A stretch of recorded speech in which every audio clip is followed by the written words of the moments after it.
A very good evening to all of you, those in Canada, and a big hello to all those joining us from around the world. On behalf of the GOA and our esteemed panelists, I would like to welcome you to the Diversity and Inclusion panel discussion this evening. For those who may not know me, my name is Selvin Colasso. I'm the president of the Goan Overseas Association. I would like to begin by asking ourselves the question, why are we here having this conversation today?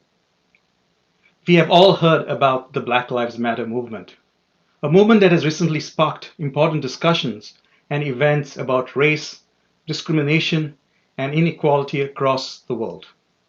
It is very interesting how one movement can connect to another, that creates an event, and how these intersections of such events put things into perspective, or may indicate that we need to change ourselves a little bit on how we look at and treat each other. It is so important as a diverse Goan community to make every effort to be part of this change. It is important that we, as a community, to be aware and find ways to be allies to this movement, not just through discussions, but action. As a community organization, today we are taking action by bringing this discussion to you. However, we as individuals would need to do our part.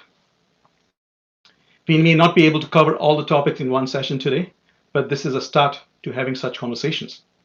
Now, some of us have been victims of discrimination ourselves.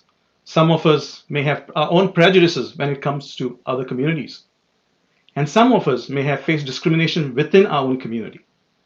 So, besides having a broader conversation, we also have to look inwards, and as I say, in our own backyard. And face the ugly truth and do something about it so that the future generations don't have to go through it. Today, we have a lineup of amazing group of accomplished individuals as part of the panel to bring this important conversation to you.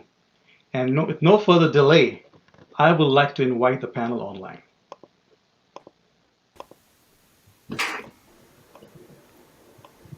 Yes, I have you all. Hello, guys. Hi. Hi. All right, I would like to start by introducing our moderator for today's panel discussion, Keith Fernandez. How are you? I just want to welcome everybody from Toronto, Canada, and around the world. I must say just a couple of things. Selwyn, thank you very much for making this event happen. It's so important to all of us on the panel, but all the people that are joining us.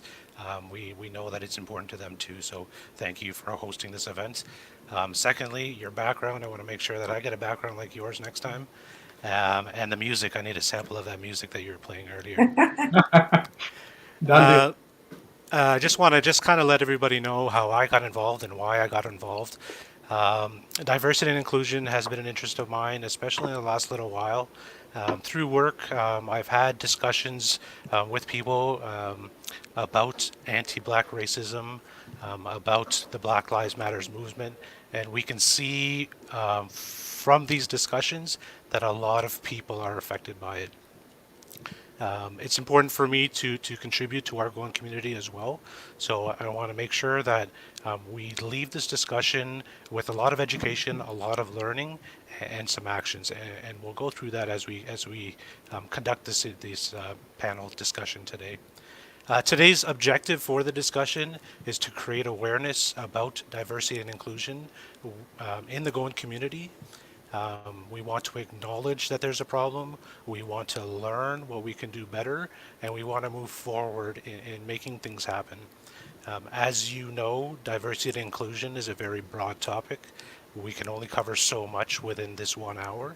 So today's discussion will focus on racism and discrimination. With that, we have a panel of experts. I want to call them experts. They are experts in their own fields with their own experiences. We have 4 ladies who will join us, and I'll introduce them now. So first we have Janine Pereira. Janine is a talent development and learning leader with Ernst & Young Canada. She also serves as Ernst & Young's diversity, inclusiveness, and human equity leader, leading the organization to be on Canada's Best Diversity Employers list every year since its inception of the award. So please welcome Janine Pereira. Thanks for joining us. Next, we have Milena Marquez Zachariah. She should be recognized first for conceiving and launching Radio Mango, North America's first and only Cockney language broadcast. She has worked as a creative director and multicultural communication specialist, and she's writing chronicle stories of new immigrants coming from all over the world to find a new place in Canada. So please welcome Milena. Thank you. Michelle Catino is an educator with the Dufferin Peel Catholic District School Board for over 20 years. For the past 10 years, she serves as a principal of equity, diversity, and inclusive education for the school board. So thank you very much for joining us today, Michelle. And last but not least, Tanya DeMello. She teaches at Ryerson and was the director of human rights for 4 years. Recently completed her PhD at U of T on bias in hiring and is currently setting up Canada's newest law school at Ryerson as assistant dean. Thank you very much for joining us today, Tanya. Keith, I would like to interrupt you. Actually, you interrupted me because I really didn't get a chance to introduce you. So let me do that in a formal way. Ladies and gentlemen, Keith Fernandez works as an instructional designer at Desjardins. As a chartered insurance professional with over 20 years of experience, Keith has been involved in insurance, underwriting, and acquisition projects. Most recently, Keith has joined Desjardins Group in Diversity and Inclusion Council and has also taken it upon himself to conduct discussions about anti-racism. And today, he is here with us as a moderator, doing just that. Thank you, Keith. Thank you very much, Selwyn.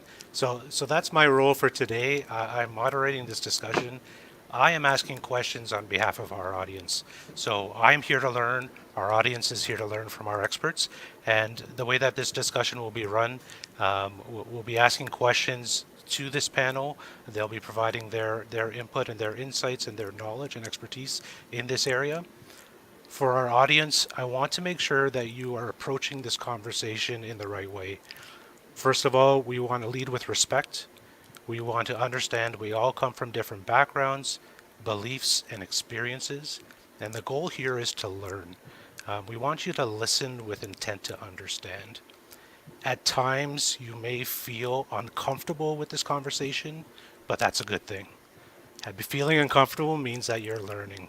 So if you feel uncomfortable, pick those ears up a little bit more and really understand what's being said. Use the chat to ask questions. We do have questions that will last most of this time period. However, if we have time at the end, we will address some of your questions as well. So we will get into conversation first. So I want to reach out to all the panel and get to know you guys a little bit more. So tell us what brought you to the discussion today and why is it so important for you? So let's start with Michelle. Well, I'm happy to be here. Thank you, Selwyn, for inviting me. I think, in the work that we do in our respective fields, we've been having this conversation for a long time. And we used to have to bang down the doors and, force people to talk to us about this because, like you said, Keith, it's uncomfortable. Nobody wants to have this discussion. And then everything happened, in with the death of George Floyd and the rise of the Black Lives Matter movement. And I found that just more and more people were having this discussion. And so having it openly and honestly and without judgment, with a view to really see different perspectives and educate ourselves. That's how we solve problems, right? Everybody talks about change. We want change. We want change. Nobody's really willing to do the work. So this is the work. So that's what brought me here. And I thank everybody for coming because really you're here because you want to see change as well. Awesome. Thanks very much, Michelle. Tanya, do you want to take this question as well? Sure. So I've been working in human rights now for over a decade and then equity and inclusion work for 2 decades. And I love what Michelle said, that there is a shift. There is something different now. We are talking differently about racism and specifically naming anti-Black racism, which is new. So I feel it's something we don't often talk about at community, but we, in my opinion, never talk about anti-Black racism. And so for me, what it really brought me here was the years and years that I think as a community we've been silent in the face of this injustice. So people talking about how silence is also violence. So to say, we may not be saying negative things. People say, but my family's never said anything negative. But if we're not saying things in support of communities that are experiencing injustice, then in some ways we're contributing to it. The other reason I really wanted to come is that I have a unique experience. I think all of us do. It's been amazing to talk to the panelists outside of this meeting, but that I'm a Canadian Goan that wasn't born in Goa. And I've been to Goa many times. I've been to India many times. I love India. But I bring a perspective of what it means to be Goan living overseas and to have that as part of my cultural roots, but not always identify with all of the things in the community or struggle with some of them and then think, but I'm not going from Goa. How dare I make a comment? And what I'm seeing that's different now in the GOA is that people want to talk about it. They want to disagree. They want to understand it. They want to learn. And it's made me proud that we're actually starting to discuss it. And so I want to talk about not just anti-Blackness, but anti-Blackness in Canada and anti-Blackness and how that plays out for goings in Canada. Thanks, Tanya. I think a lot of people online probably feel the same way as you do, and really passionate about a topic like this. Milena, can you tell us what brought you to this discussion? Sure. First, I'd say thank you to the GOA for inviting me to this conversation, which is very, very close to my heart, and to all the people who have tuned in to listen to us. So what brought me is that I have experienced racism firsthand in Dubai, where I worked for a British company. And that was very overt. Here in Canada, it's a little bit more covert. When they ask me, how do you speak such good English?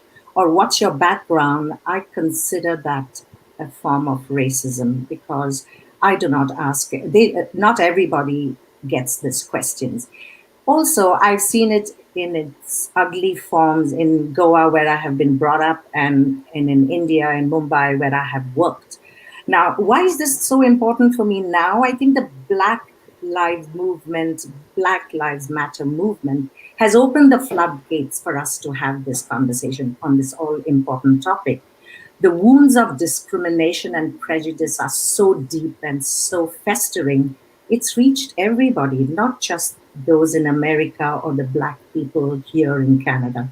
It's reached our backyard too, and it's there in our communities as well. The movement belongs to all of us. And I think we can't sit back anymore. We got to sit up, take notice, and talk about this. Thanks, Milena. And Janine, finally? In my case, I'm a first generation Canadian, similar to Tanya, and I'm proud of my Canadian upbringing. However, when I think back into my early years, I wasn't so proud of my Goan heritage. So when Selwyn asked me to come to the table today and have this discussion, I thought, you know what, I don't want other people to face what I felt when I was younger. And I remember a time in elementary school, I begged my mom to make pasta when it was cultural potluck day. I just was too embarrassed to take anything else. I also knew that I was fair-skinned, I had curly hair, and with that, I could probably pass for European. And so when people said, you know, things like the question you asked, where are you from? I'd say yes. If they said Portuguese, Spanish, European, I didn't correct them. And I think about that as, you know, I really covered myself in elementary school. I don't want anyone, the younger generation coming up, anyone who is here today, I don't want us to continue to do that. And I definitely stopped doing that. Over the years, my family actively participated in the Goan Overseas Association. I have been an active member. I've learned more about my roots. I'm very proud to be Goan, and I'm thankful to the GOA. So I came to the table because I want to give back and really contribute back to the GOA and help our community be even more inclusive, especially at a time of world crisis with the pandemic and racial injustice.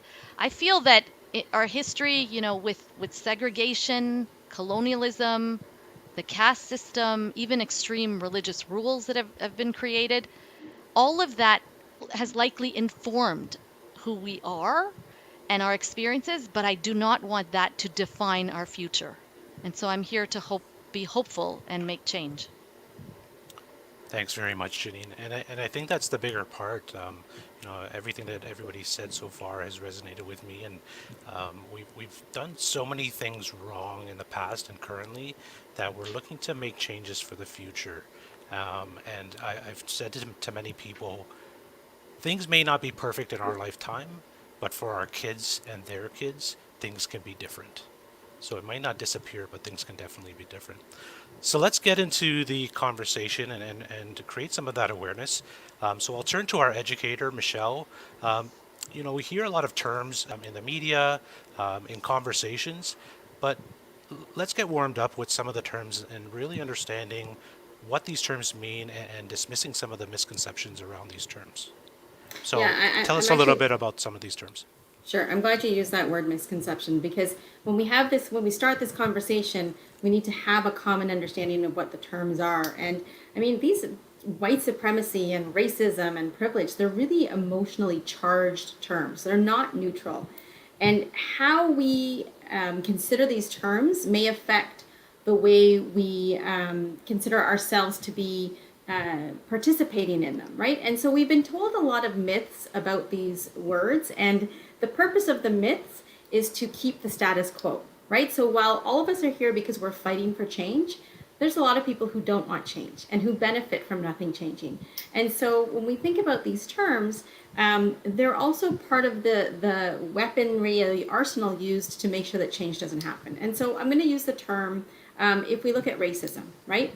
We look at racism and we look at racists. We've been told some myths.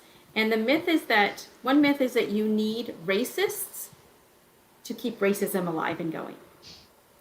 And the other myth that we have is about what a racist is, right? So we've been told and taught to believe that if you are racist, you're either racist or you're not. Those are the options, right? So if you're racist, you're mean, you're ignorant, you have hatred in your heart, you're a bad person, you don't like people of another color, you don't have friends who are, in a different racial group. And that's not actually the case, right? So if we believe that that is what a racist is, the other side of that coin is that you're not racist. And if you're not racist, you're kind, you're nice, you're educated, you have friends from different communities. So then when we come to that discussion of how are we perpetuating racism, we take a step back and we think, oh, no, I'm nice, I'm kind, right? I mean, my parents raised me to be a good person. And so we take a step back and we exit the conversation as not participating. But the way racism works is it's a gambit, right? It's this long stretch of different places that you can come and intersect. And the other lie we've been told is if you're involved in racism or racist acts, it's about the intent and not the impact, right? So if you tell a joke that's racist or you say something that's racist, it's kind of like, well, I didn't mean it. I didn't mean it, so it wasn't racist. So Milena, you were talking about the microaggression of somebody asking you, saying, oh, you speak really good English, right? The intent of that person was actually to compliment you, not understanding that behind it there was some racist, right? Some racist ideology. So I think impact and intentions is a big part of the conversation. If we're driving and I hit your car, you have to deal with the impact of that. It doesn't matter that I didn't mean to or not.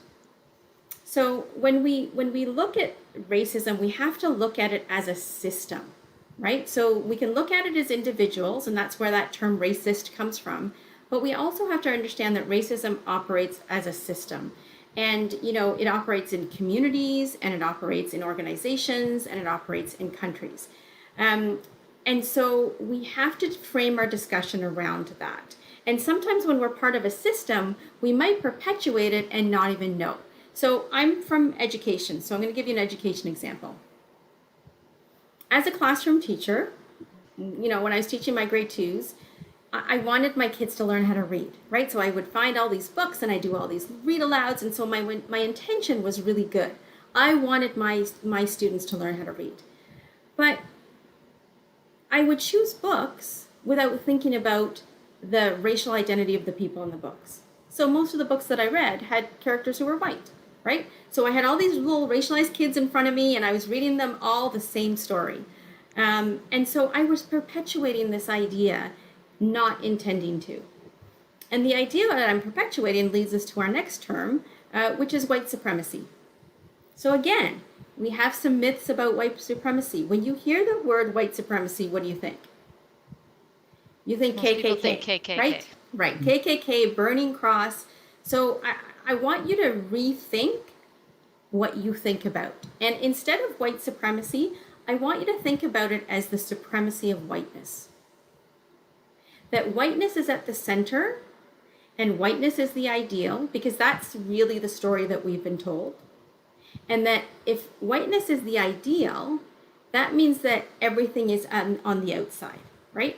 And we've been indoctrinated into that globally, right? Not just in North America.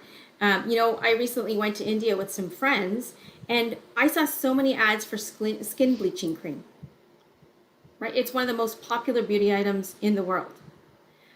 When you go to Japan and different parts of Asia, the most common surgery is to have your eyes changed to look more Western, right? So it's not just a Western ideal, it's globally. And it changes how we operate in the world. So people anglicize their names for resumes because they understand how whiteness operates, and that they'll have a better chance of getting a job if their name is John and not something else. I was laughing because even when you look at emojis, when you go to pick the color, we read from left to right, and the emoji color starts light and goes dark. So dark, again, is the extreme. So this centering of whiteness, it comes in all forms. And so that causes us to hide aspects of ourselves. Like Janine was saying, she wanted to hide the fact she could pass as being European.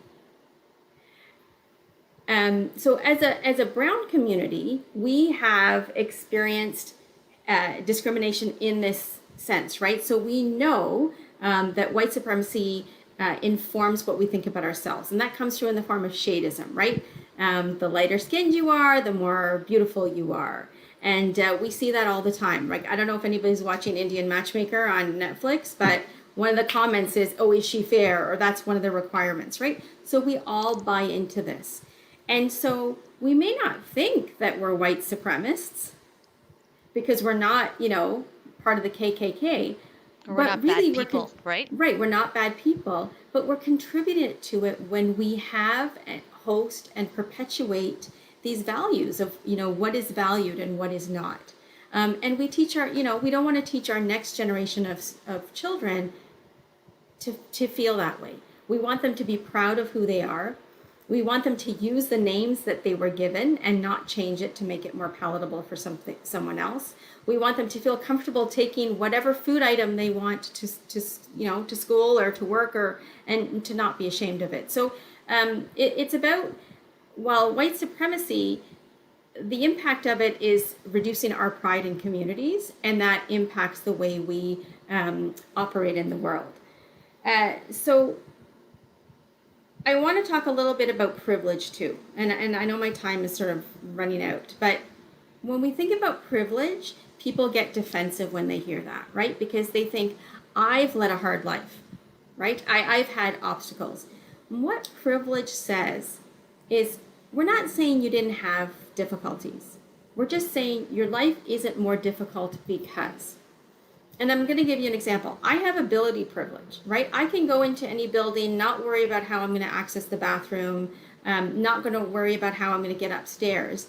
So I have to understand my privilege. I don't have to feel guilty about it, but I have to act on it. I have to use it to help other people, right? So how are you going to use your privilege as a member of the brown community? Now, while we don't experience white privilege, we certainly have to accept that we're part of that model minority myth.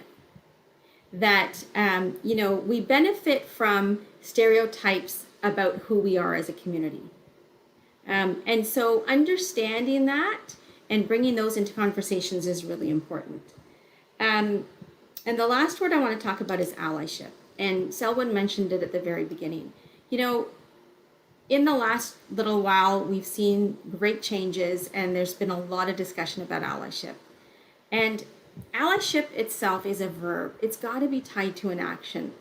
So while I think it's great that everybody's having conversations and reading books and, getting the information, it's important that you have to act on it.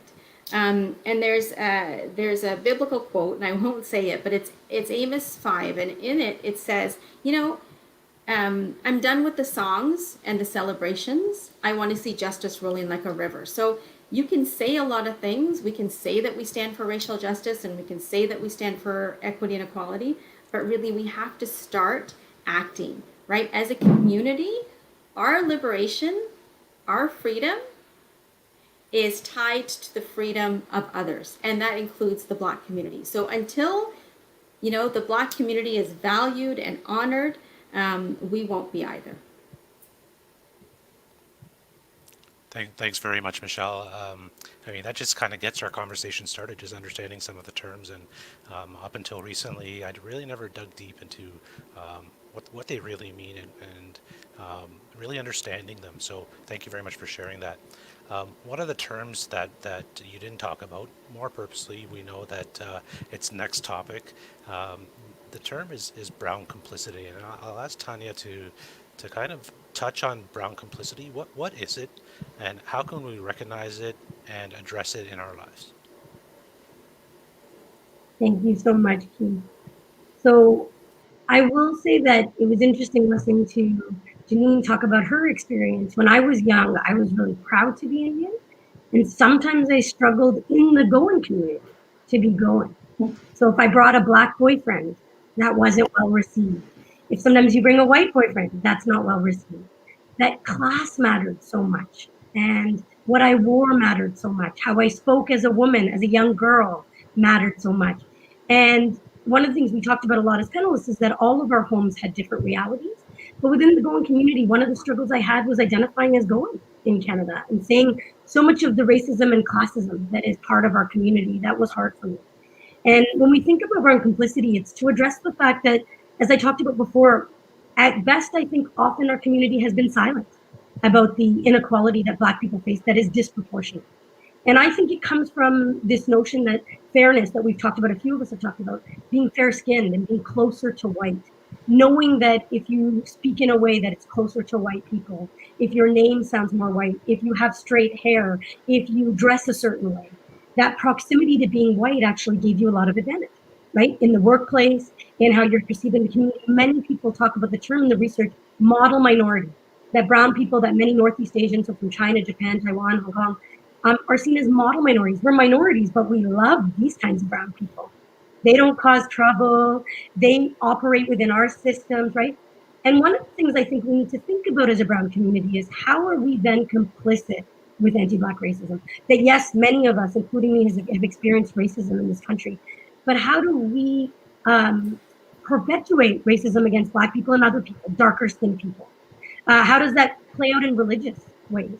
So the Islamophobia that I've seen within my community as a brown Goan, a Christian, has shocked me, right? The way we talk about Muslim people, or again, the way we're silent when things happen that are injustices, including what's happening in India right now. How are we silent about that kind of violence? How do we accept that as Christians and as Goans, right? It keeps me up at night. And so that complicity is to say, I am actually part of the problem. I'm contributing by either being silent or by propagating those things, by saying, stay out of the sun, you'll be so dark, nobody will want to marry you. The number of times I have heard that, I can't count in the start. And I always used to say, just so you know, white people don't think that you're any less brown than a darker skinned person, right? Trying to be white doesn't get you there. Another big part I think that we need to think about is that because there has been so much tokenism in our society, and I'm speaking specifically Canadian and American society, but I'm going to speak about the Canadian context, we want to have diversity, but diversity means one brown person on a poster, or one person in a wheelchair on a panel, one woman on a board of directors, right? So this idea that we need to have diversity, but it has to be performative, we have to have one or two, has actually resulted in a sense of division between communities.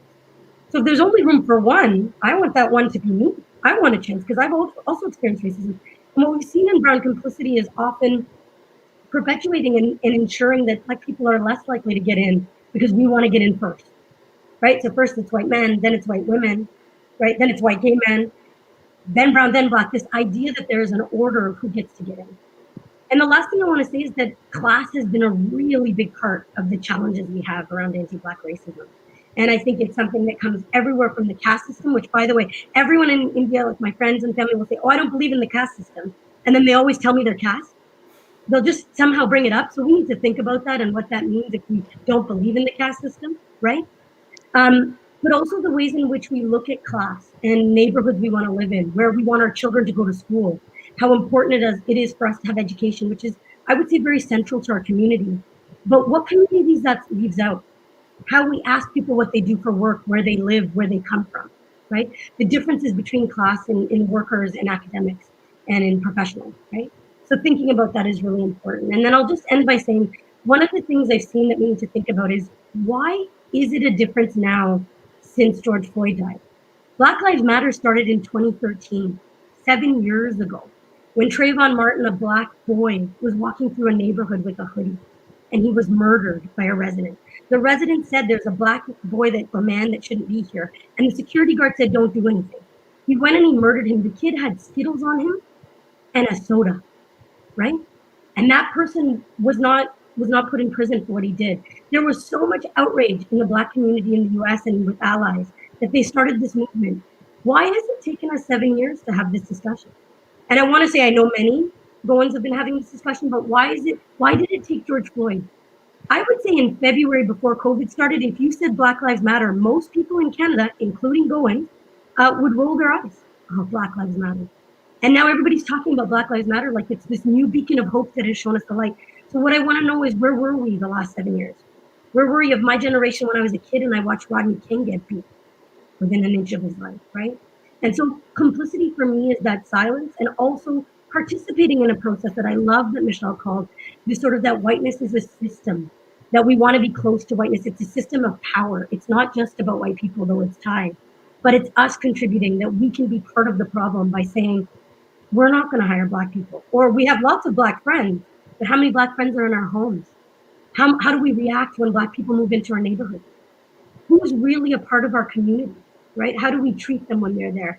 And if we don't do that, then we are complicit in this racism. We are part of a system that continues to treat Black people disproportionately badly to others. Thanks very much, Tanya. And maybe I'll just ask a question based on that. I mean, a lot of the things you talked about, the Trayvon Martin case, and especially Black Lives Matters, which is very big in the U.S., some people might say, well, that's the U.S. It doesn't happen here in Canada. And I know my fellow panelists, this is something that just incenses me, this idea that, well, it's the U.S., we don't have that here, right? If you think of the movement in Black Lives Matter Canada that also started shortly after 2013, there are so many Black people that have experienced disproportionate violence. Michelle will tell you ad nauseum about what's happening in our education systems, how there's less access for Black people, Black students to education opportunity, from everything from young kids to university where I work, where we see very low representation of Black people, that they're more likely to be suspended, they're more likely to get in trouble. We've seen so many killings of Black people at the hands of police that have been questioned, right? Everything from Sammy Yateen to Andrew Loku, you need to know those names. We can't just know Mike Brown and Trayvon Martin, right, and George Floyd. We need to know the Canadians that are dying. We need to know not just around Black people, but what's happening around our Indigenous population, right? There are over 1,300 Indigenous women that are murdered or missing. And what have we done? How have we spoken out as a community, right? If I think 13 white women went missing, the whole country would shut down in protest until we found them.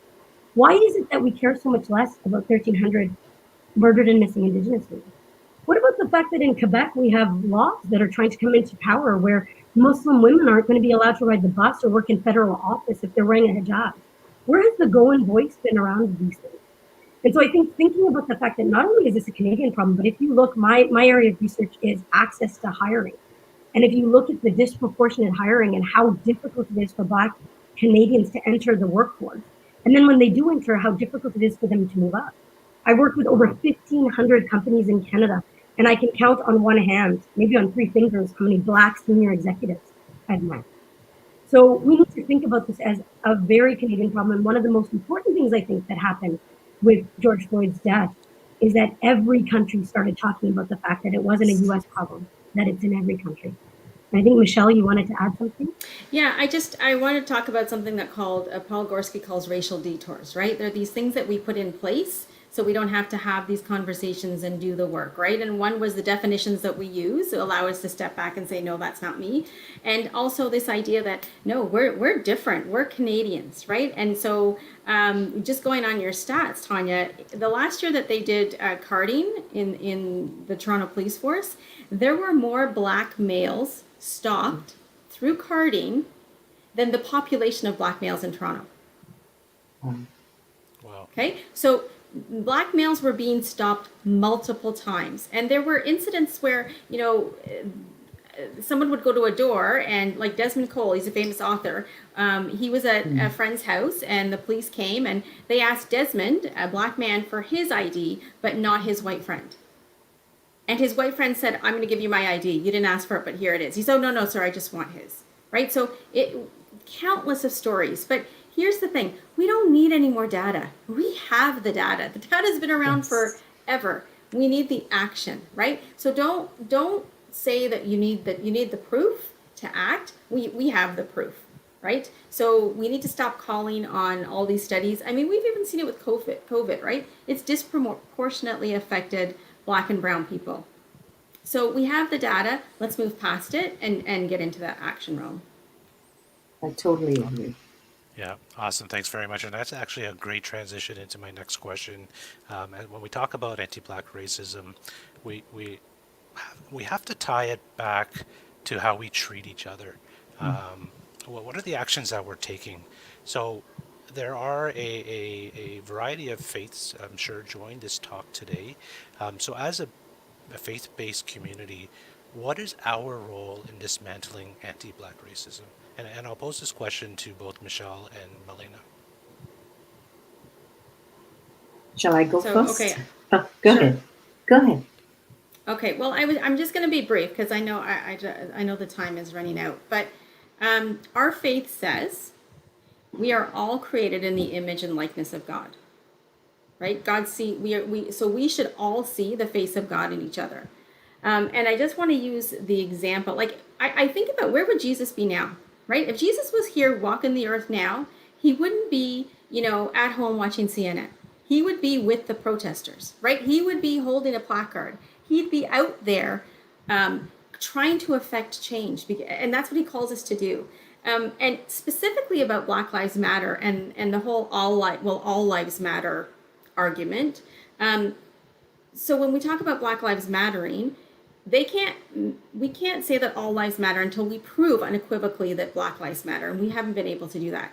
But we have a parable, right? When we talk about the sheep, Jesus said, it's okay. You know what? You can leave the fold and go tend to that one sheep that needs the care, right? A couple of weeks ago in Mass, the reading was about, we're all part of one body. When one body part suffers, the whole body suffers. And so I'm just going to leave it at that because that is our calling as a Catholic community. And you said it at the very beginning, Keith, you said this is a discussion about humanity and who we are as humans. When one of us is suffering, then we are all suffering and we can't sit back. Yeah, I think, Milen, I know you're going to speak. I just wanted to say, Michelle, I think, the Goans, maybe the majority are Catholic, but regardless of your religion, so there will be a number of people listening that may not be Catholic. Regardless of your religion, it is a humanity issue. But every religion, there's no human. religion that doesn't have life as sacred, right? Like Absolutely. every religion, and that's life that's is the basis sacred. of our Be religion. kind. They're all very, very universal truths that we need to follow. So I think that is a point I just wanted to make. Janine, most Goans are Catholic here in Canada, but in Goa, we are only 35%. So there is a general feeling that Goans mean Catholics, but that's actually not true at all. Mm-hmm. But here in Canada, yes, most of us are, but there is a large contingent of non-Catholics as well. Now, Christianity, like every other major religion, teaches humanity that all of us have touched upon. Right from Genesis, as you've said, Michelle, it's said we have been created in the image of God. But what is preached is not practiced, is what I can see. Now, Christ has said in his teachings that love thy neighbor as you love yourself. I mean, this is the whole basis of Christ's teachings. Show mercy, show forgiveness. And most important, the two words I think that sometimes go awry in our vocabulary and in our daily living is compassion. If you have compassion, you look at everything differently.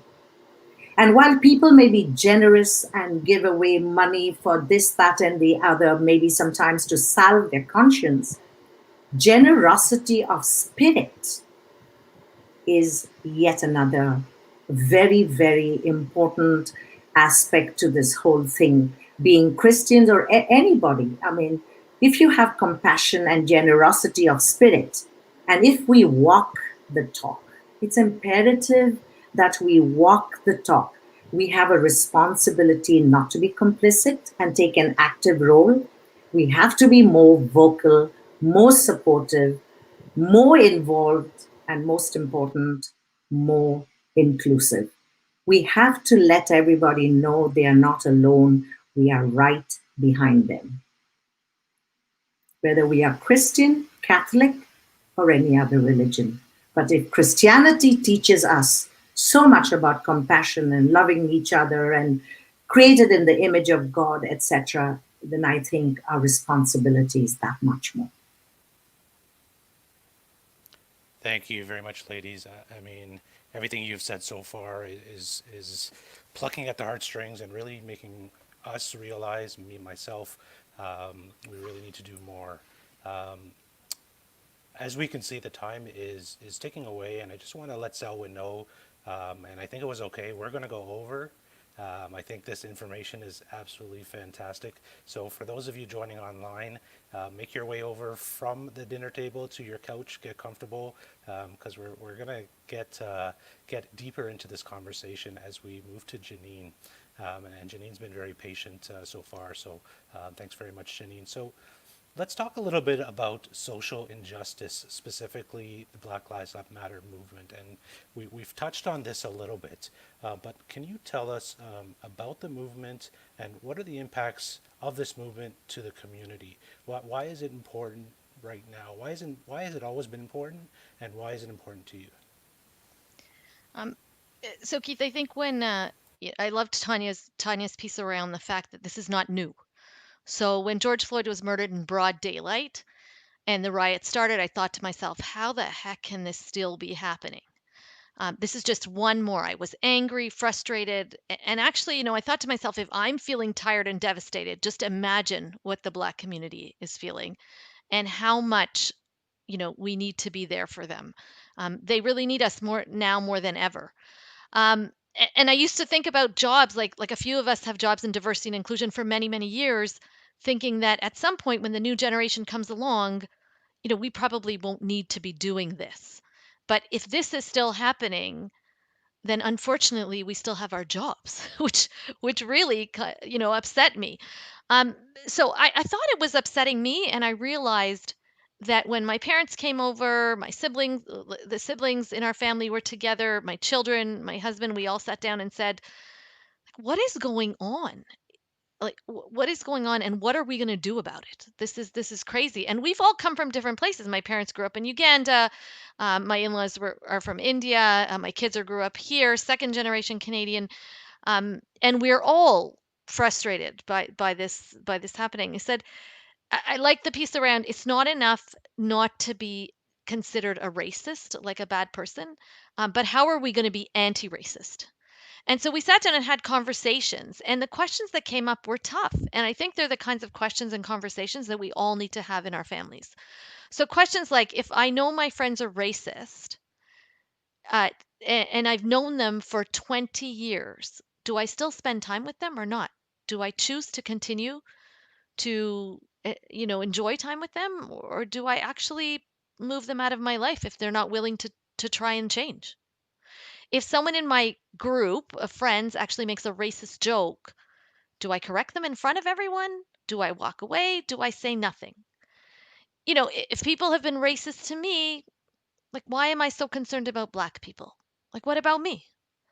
And, why is it that when I see a young black boy crossing the street, we talked about this. Why is it that when I see, and this was me, why is it that when I see a young black boy crossing the street alone, I think he's walking to the subsidized housing area? Like, where does that come from? Like, why do I think that? How come, I'm recognizing it, but where is that from? It's from the media, the magazines, the life that we've seen. And how do we change that? So I think that conversations are absolutely critical. And this Black Lives Matter movement is so important, and it's been important for many years. And we got to do something today because, you know, Mahatma Gandhi said, "Be the change you want to see in this world." And George Floyd's daughter says, "Daddy is going to make this change," and my daddy has made a change. And I think, we got to let it be so. We cannot wait any longer. I like to show you an illustration around Black Lives Matter and responding to the piece around All Lives Matter. And I think Michelle or Tanya brought this up, but of course, all lives matter, right? I've seen this where we say Black Lives Matter and someone will go, well, all lives matter. Well, of course they do. Everyone deserves to be free of discrimination and racism, right? No one is disputing that. However, we know that some lives are valued and other lives are undervalued. And so if you look at this illustration, you can see that the issue is urgency around the fact that the Black house is on fire. There's no point in putting water on the other houses. The Black house is on fire. It's the Black people's legs are hurt. So this is what we're showing you. It is, yes, all lives matter, but the Black lives are 100% undervalued, and we need to do something about that now, because injustice anywhere is a threat to justice everywhere. And Martin Luther King said that, and we actually have to take action. So I feel that that's like, from a personal standpoint around the Black Lives Movement, that our families are having this conversation, and it matters that all of us take a stand. I'd be interested to hear, what are the experiences our other panelists have had in this space?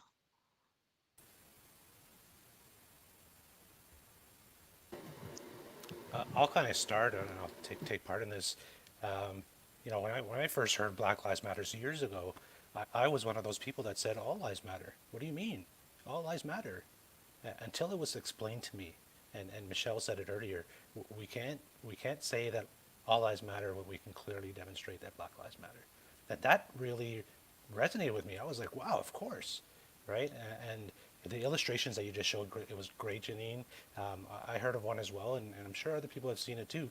I mean, if you have somebody who's trying to support breast cancer, and someone comes in and says, well, what about all cancers matter? Why are you bothering with just breast cancer? It's that ridiculousness, to tell you the truth. So that was my experience with it. It's education to understand what the movement is all about. It's not saying that one is better than the other. It's that we matter too. Black people matter too. So that's just my take on it. And if anybody else wants to share as well. So I'm going to kind of expand a little bit on what Tanya was talking about the brown complicity, right? I think, and I've done this as well, right? I've done this work for a long time, and for a long time I would say, oh yeah, I understand. I would say this to people in the Black community. I understand what you're going through because I've been discriminated against. Not understanding, it's not the same, right? We're not comparing the same level of discrimination. And B, I'm also contributing to anti-Black racism, right? By many examples that we've talked about here, right? Keith, you and I were having this discussion the other day about, books that I read to my daughter when she was little. Again, not being intentional in bringing in diverse voices, especially from the Black community. So I think there's two parts of that. One is that we kind of think that, we do support the Black Lives Matter movement because we understand, but not understanding we are also complicit in perpetuating anti-Black racism. And I know that's hard to think about. Like, you have to think about yourself as perpetuating anti-Black racism. I want to talk a little bit, just briefly, about how that happens. So, I'm consider myself a feminist. I don't prescribe to, these really prescriptive gender roles, and I don't know how to cook, and, my mom laughs at me all the time, but I can maybe make rice. But I really feel strongly about female empowerment. And this is a while ago, obviously, by the story, but I was on a plane and a female pilot walked in, and I was like, oh. And then I had to check myself because I was actually nervous it was a female pilot. Even though I prescribed to be this, pro-woman, my biases got the best of me. So I had to really check my biases. And I think that's what we have to do on a daily basis, right? We can support Black businesses and we can post about Black Lives Matter, but what are you doing on a daily basis to check your biases?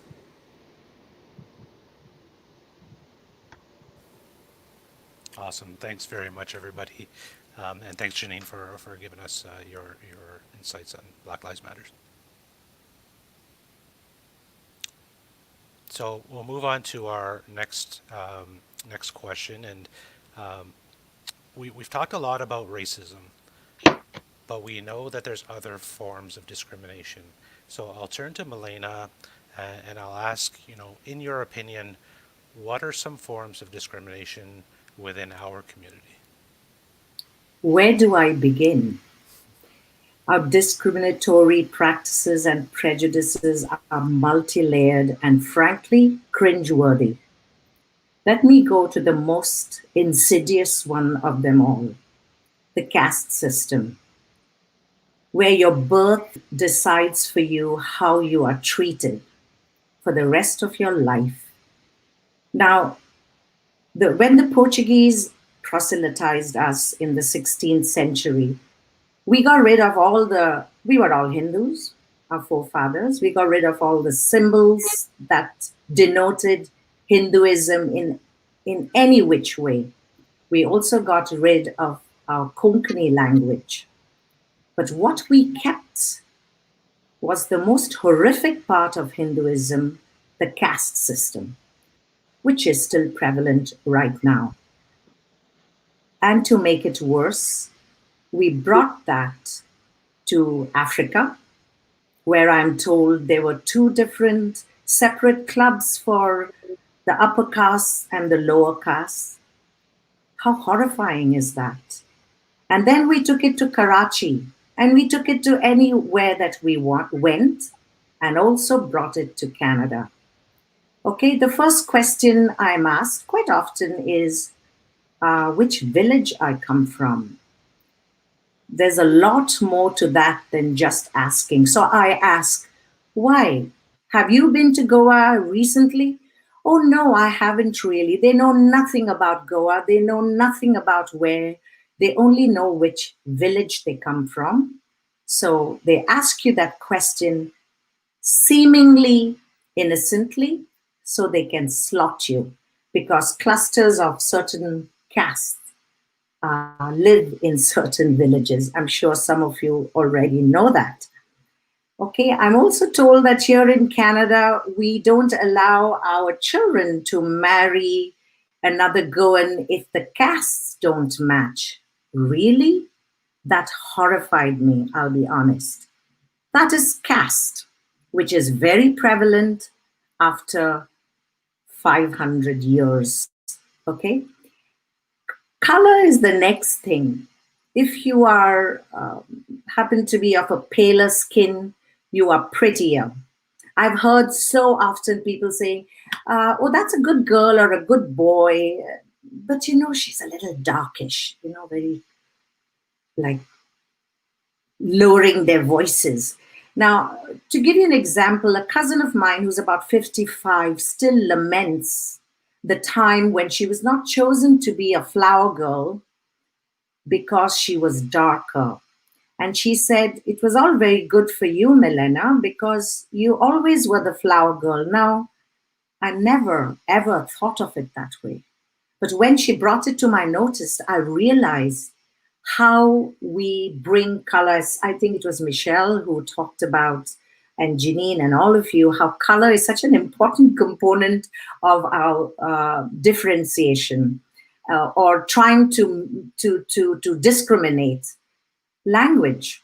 If you spoke Portuguese and English, oh, you were the classier person in Goa. Doesn't matter about everything else. These are some of the aspects that I am touching upon to show you how multi-layered this is. Then there is gender, of course. Growing up in the 60s, my brothers were sent to the best schools in Goa, while I was asked to go to the village school. Oh, why? Because oh, you are a girl, and making me believe that education, and this is now in the late 60s or 70s. I finished my education in 1980, so I was sent to the village school, and that was okay as far as they were concerned. And I'm not the only person. I'm sure there'll be thousands of Goans testifying to that. Then there is the Badkar Munkar dynamics. Does anyone know the meaning of Badkar? It's someone who has a lot of land. And Munkar is the person who lives in this Badkar's land, and forever he's indebted to the Badkar. The Badkar can call him at any time, give him any kind of work he wants done, and the Munkar is forever indebted to him. Then there is the educated versus the uneducated. That dynamic also plays out. Oh, these people, oh, they had a judge in their house. Oh, that's a doctor, okay? But these are okay. There's a thing in Portuguese called pobre fidalgo, which means you're a poor, a rich man, a landed gentry, but you're poor. So, I mean, that is also one way of saying those are okay. They're not up there, right? Then there is the Poske phenomenon. Poske are adopted people. I'm ashamed to say in my own family, an extended family, we had 7 of them. 7. My grandfather had 3. Now this Poske, the book is written on Poske by the late Wendell Rodericks, if any of you have heard about him. He was a fashion designer who died very suddenly last year, before he hit 60. He's written this beautiful book called Poske. Poskes were adopted from orphanages and people who didn't, or unwanted pregnancies. And then they were used as servants in the house, as helpers in the house. They had no rights. Some people got them married, and some of ours in our family got married, but they always knew they were never part of the family.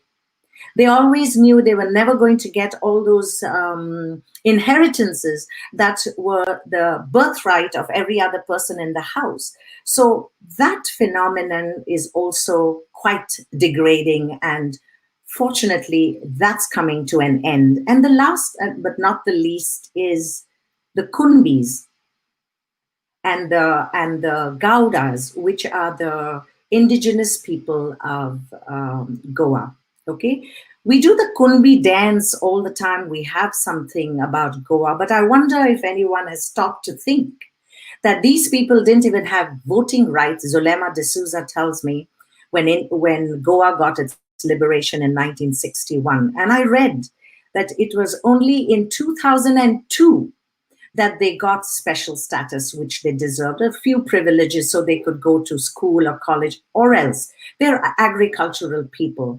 So, as I said earlier, it's all multi-layered, some blatant forms, some subtle forms, but it is there, and we have to, even though I'm sure many of us are cringing about it, we have to face it, acknowledge it, accept it, and stop it and move on. Thanks very much, Melina. I mean, that's so far, this is the biggest piece of my learning from this conversation. So, given everything that you've said, and I'll stick with Melina, how do we move past this? Like, how do we, for our future generations, how do we move past everything that you've just talked about, all those examples that you gave about the caste and education So how do we move past that? So I will take the example of the Kerala Christians, and I know a little bit about them because my husband is a Syrian Christian from Kerala.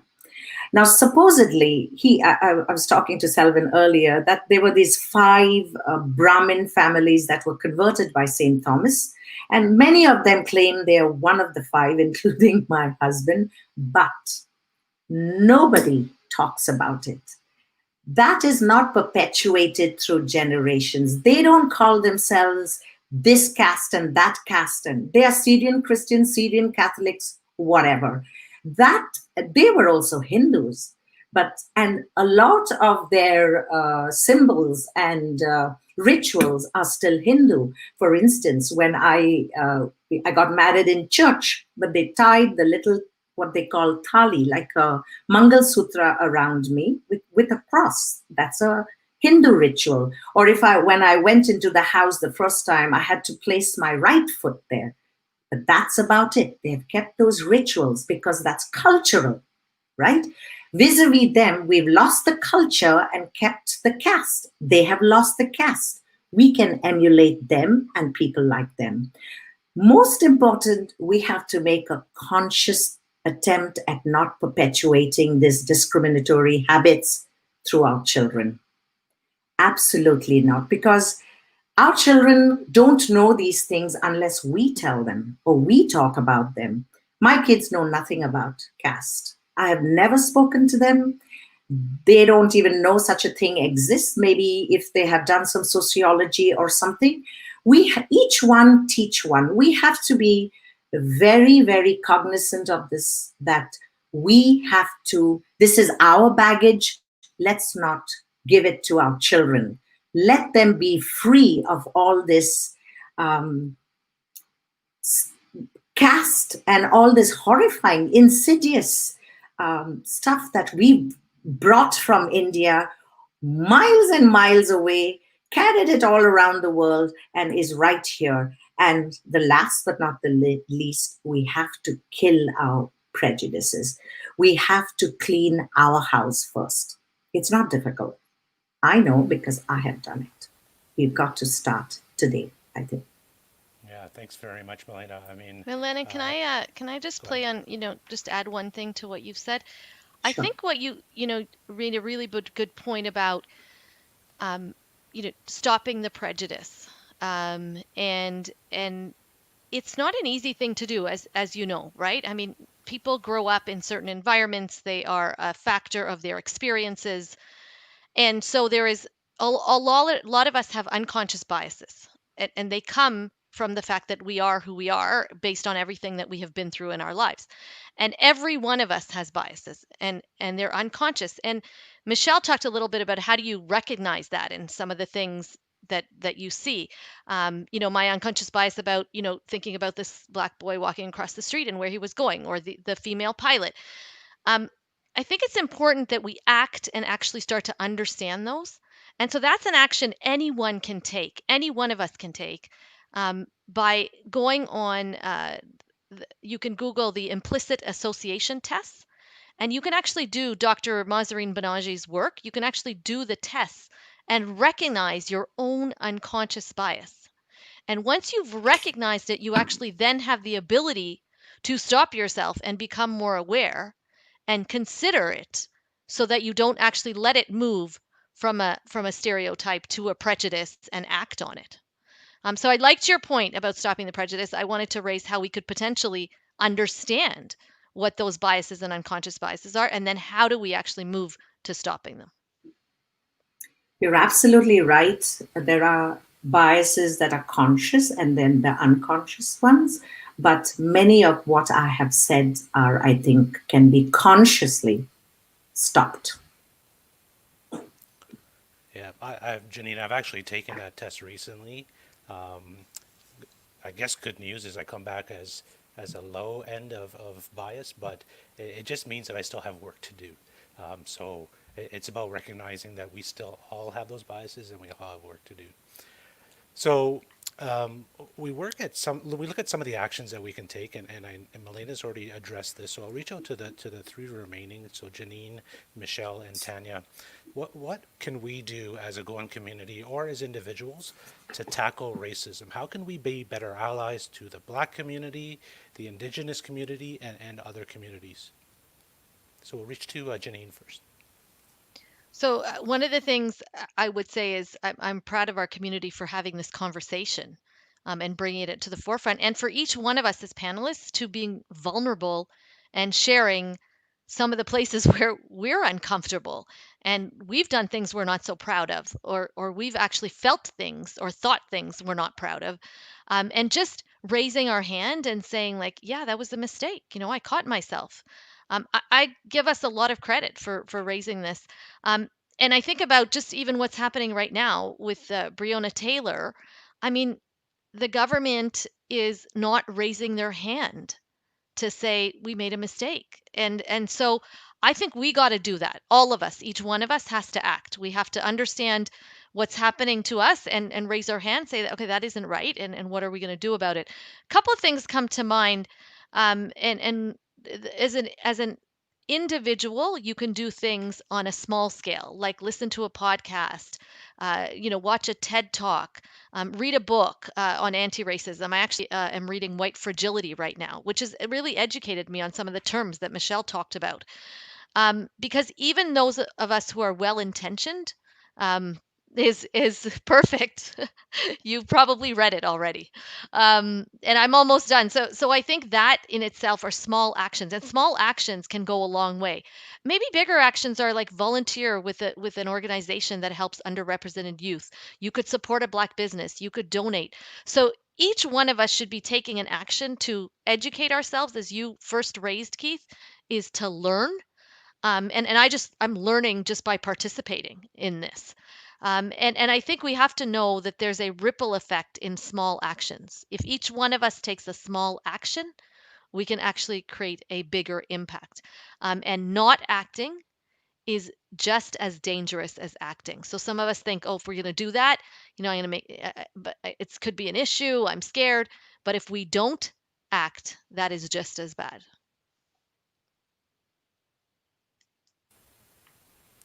Michelle, your same question. So, I'm an educator, so of course I'm going to go the education route, right? To touch on a little bit about what Janine said. This is a first step, right? Some of us have been on this journey for a little while, and I think I would urge you to continue to educate yourself. There are tons of resources, and we can even share them with Selwyn, to post. So you can continue this conversation. I learned a lot, Milena. I didn't know a lot of the things that you talked about. And so I learned just from sitting here in this little time. But educating ourselves about issues globally, but also historically. We are in Canada. We are a nation that was built on the backs of the Indigenous community. Next week on September 30th, it's Orange Shirt Day. And Orange Shirt Day recognizes survivors of residential schools. How much do you know about residential schools? Because I know I was not taught about it in school. I really didn't learn about it until I took this role on, and I work with people in the Indigenous community. So educating ourselves about our Goan history, thank you, Milena, for sharing that with us. Educating ourselves about our Canadian history, because when we're armed with that education, we're on a better footing to move forward and to make changes. And a lot of us on this call are parents. And so, or you have nieces or nephews, or you have some influence over that next generation that's going to have to carry on this work. So we want to make sure that they weren't denied the truths that we were told. So we have to interrupt the narrative and make sure that the stories that we are telling are correct and fulsome and reflect the perspective of everyone. There's an African proverb that says, until the lion learns to write, the hunter will always be the victor. So who is telling the story is important, and how the story is being told. And I think as a community, we have to take back our storytelling, and we need to let the next generation know.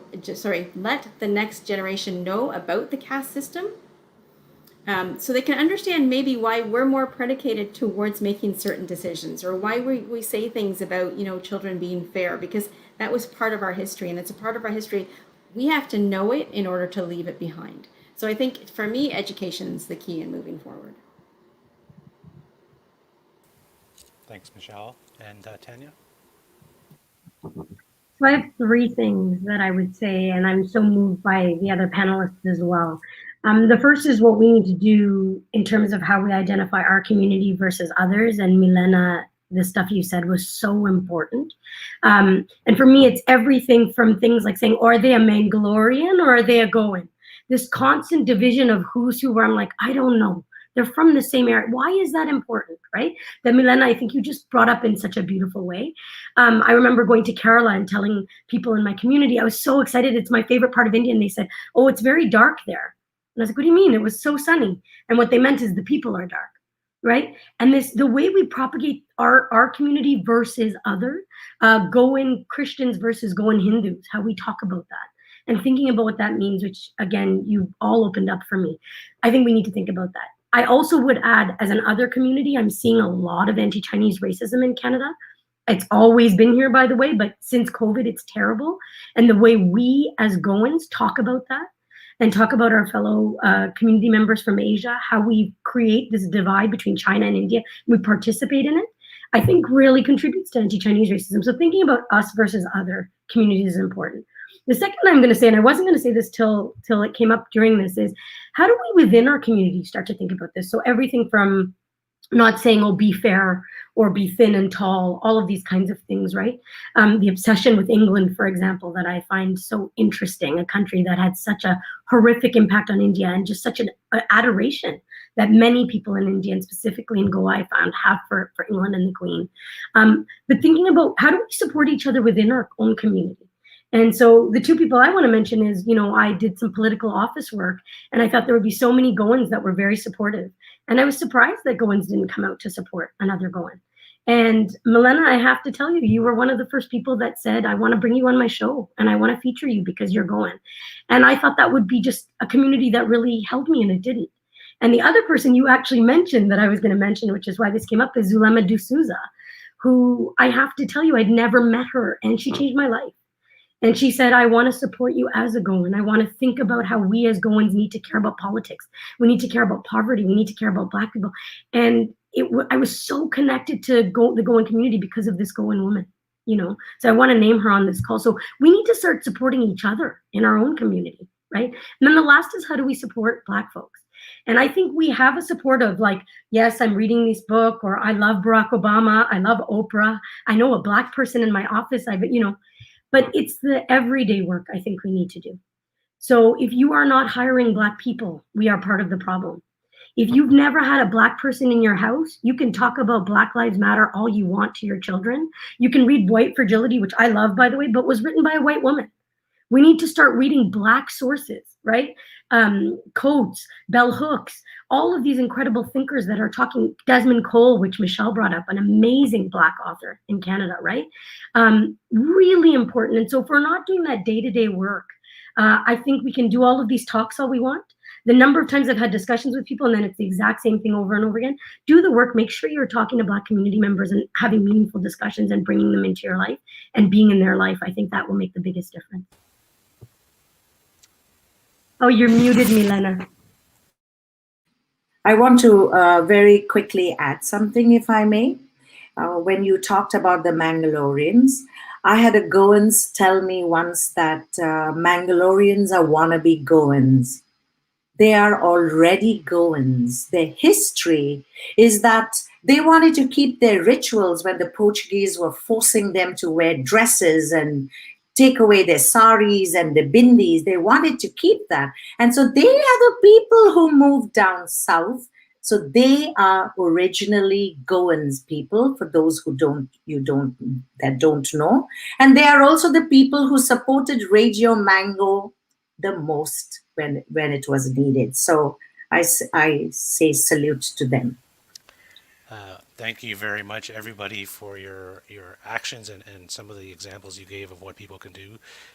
Based on just this short piece, I have to raise my hand and say I'm guilty of some of these, and I have work to do. So um, we all have work to do. So thank you very much. And we're sort of in the final stretch right now. And I want to reach out to each of you. So we'll start with Janine, Milena, Tanya, and then with Michelle, and I'll finish off. Um, what is your final thought on today's discussion? What do you want people to leave today's discussion with? So I'll start with Janine. So I wake up passionate and excited and interested in empowering people to lead inclusively so that everyone can courageously contribute their unique strengths. And so when I think about diversity and inclusion, I think of all sorts of strengths.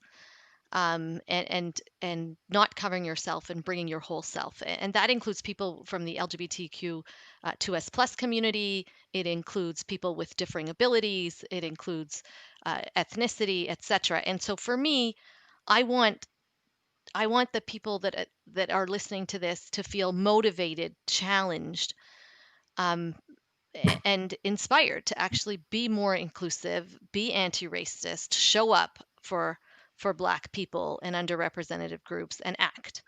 So that's one. And if I go back to my spaghetti story that I started off with, when I told my mom I don't want to bring curry, I'm just bringing pasta. She said, just so you know, the story ends as she said, "No way, you are taking curry."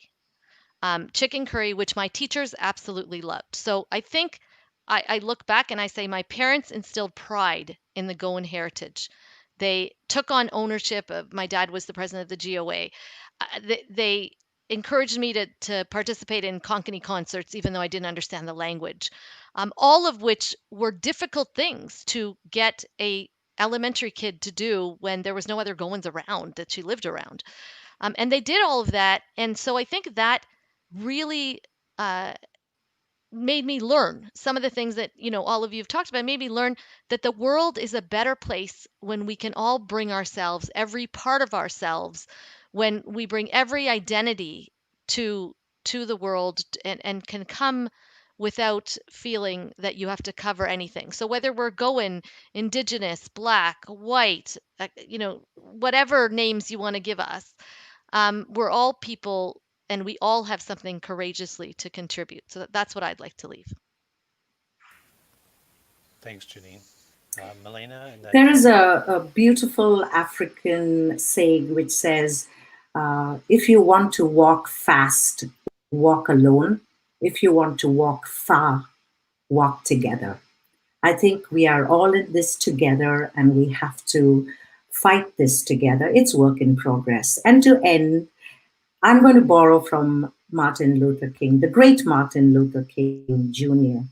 I have a dream that one day our children will not be judged by the color of their skin, how tall they are, how good they look, and most importantly, what caste they come from, but by the content of their character.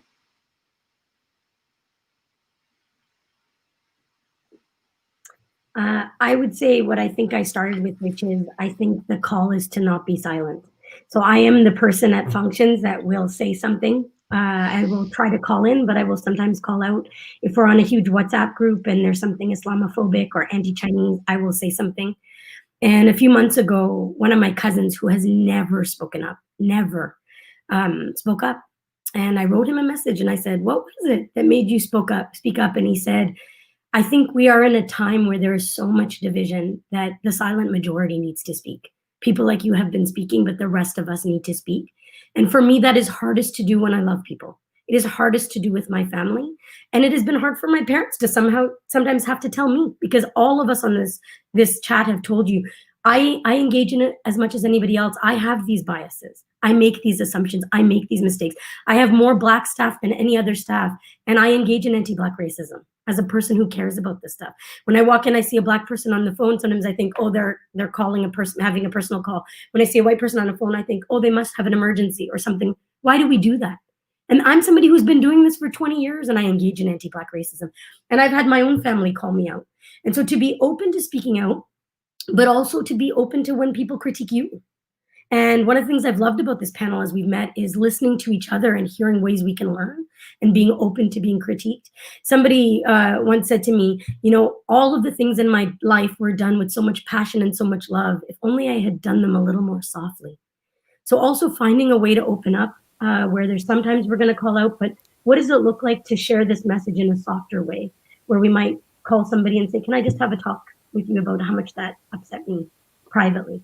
And so thinking about that, and I haven't learned it. I sometimes do it the right way, and I sometimes wish I did it a different way, but that we must speak out. We cannot be silent, but we can also do it a little bit softly at times. Thanks very much. And having known Michelle for so many years, I know it's never truly a final thought. But Michelle, if you can just give us your thoughts and what you want people to leave with. Yeah, so I think what I want people to leave with is this idea that we're going to push past the myths, right? The myths that we are not racist as people. We know through this conversation and through the work that we've been doing, we all have the ability to be racist, right? And so we have to do that work to break that down. So breaking down that myth of because we've been discriminated against, we cannot discriminate. So that understanding that and breaking it down is huge. And the other thing I want to say is I want to recognize our strength as a community, right? Like you, Janine, my parents, brought me up to be proud of my Goan heritage and more so proud of the community that we have, right? Our aunts and uncles, we all come together, we stick together, whenever there's, a newcomer or someone in need, the community jumps in. We are a powerful force as a community, and we need to use that power to see how we can affect change that will affect others outside of our community, right? That's where that humanity comes in. It's easy to protect yourself and be strong for each other, but when you're strong for another community that is in need and is underserved, that's where our strength lies. So I have hope. Awesome, thanks very much. And I'll end, and I know everybody's given quotes and they've mentioned things, and I did some research, and I wanted to end with something, kind of out of the park, and when I really hit a home run with this one, but I found one from Albert Einstein, and he said, "The world is a dangerous place to live in, not because of the people who are evil, but because of the people who don't do anything about it." So I think that's our call to action after today's discussion, and thank you very much to the panel. I think we've reached our goal, our objective of raising awareness for our audience and the panel and myself. I think it's about time to do a self-reflection about what was talked today and some of the things that you live with and you preach every day. Acknowledge some of the issues that might not pertain to you, but it pertains to other people, and how are you contributing towards that? Learning is what we are here for, learning how to be better people and how to be better allies. So really moving forward together and taking action, I think that's the goal. And I encourage you finally to don't let the conversation stop here. Don't wait for the GOA to organize another event like this. Start the conversations with your social circles. It starts with your family. It extends to dinner parties or Zoom meetings and WhatsApp meetings. So it's an awkward conversation. I understand. It's very sensitive. But it's only in those times of awkwardness where we do our best learning. So I'll leave with that. I want to just say thank you very much to the panel. You guys were fantastic. I'm sure that you will get a lot of people reaching out to you to learn more about this. So thank you very much, and I look forward to future discussions with you guys. And a big thank you to Selwyn and the GOA for hosting this event. I know that it was a touchy subject, but I think based on the comments that I see, people really enjoyed and found value in this conversation. Thank you, Keith. On behalf of the GOA, I would like to thank this awesome panelists out here, Tanya, Milena, Keith, Michelle, Janine. Thank you so much for your contribution towards your community. I think today was, for me, a proud moment. In fact, I'm a proud Goan, but I'm a bit more proud of seeing you guys in this field and speaking out from your experiences and providing your insights to the community. So thank you very much personally from me as well. In terms of the audience, thanks everybody for joining in. I know we have folks from Australia, Singapore, all around the world joining in today. So thank you very much for joining, and I hope we got some valuable insights from this conversation. I don't believe it's the last conversation we're going to have. There's a lot more we need to do besides the overall anti-Black racism, etc., diversity issues within the community as well. We have a lot of work in terms of how we come together as a unified community. I know for a fact when I became the president of GOA 6 years ago, what I heard from the past being on the sidelines was GOA was known as Goans of Africa. And that was the term used. But in reality, it is not. It is your organization, your platform to leverage. But having said that, we've got to figure out how to work with each other to make that value towards our community and the broader community. So thank you for joining in, and stay safe in these times, and God bless you all. Thank you, guys.